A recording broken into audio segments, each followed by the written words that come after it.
A final send-off for two freedom activists, Matsepane and Mawasha, were hung at the gallows at the Pretoria Central Prison in 1986, now renamed Ga-Maupa Correctional Facility. They were then buried in unmarked graves as paupers in Mamelodi. They had been convicted a year earlier for leading a protest against the colonial government's imposition of tribal authorities. During the protest in Ga-Maupa, members of the imposed tribal structures were killed. Their families are grateful to finally know what happened to the two activists. We only learned that they had been hung in 2011 in a newspaper article. We had heard no information about them since their incarceration in 1985.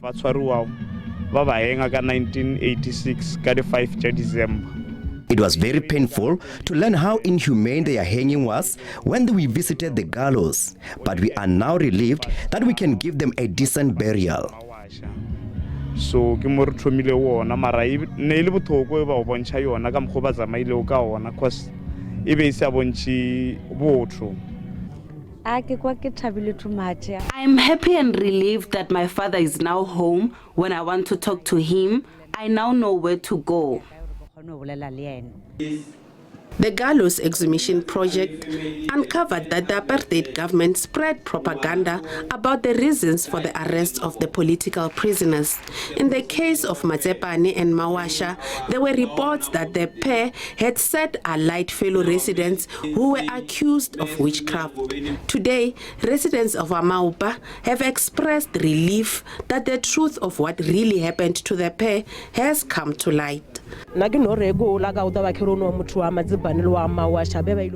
grew up hearing stories of the two men who were arrested by the apartheid government, but the people they were arrested with later came back to the community while they remained missing. Today, I am happy that their families will get closure. I grew up hearing that they were arrested in 1985 for a protest where people were set alight, and we never really knew of their whereabouts since. Now we get to bury them. Until today, Justice Minister Mamuluko Kubai says they finalized drafting legislation about compensation for victims of apartheid. We've got another one that relates to the work of rebuilding of houses.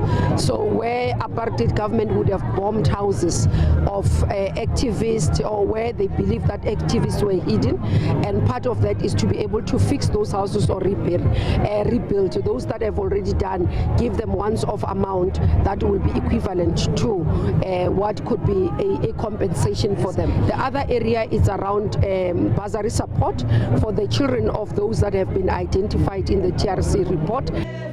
Kubai says 130 political prisoners were hung at the now Ga-Maupa Correctional Facility between 1960 and 1990. The remains of the first 47 of the prisoners were exhumed and returned to their families before 2016. 81 of them have now been returned and reburied, with the last two expected to be reburied by September. Biman Baloi, SABC News, Ga-Maupa, outside Modjadjiskloof.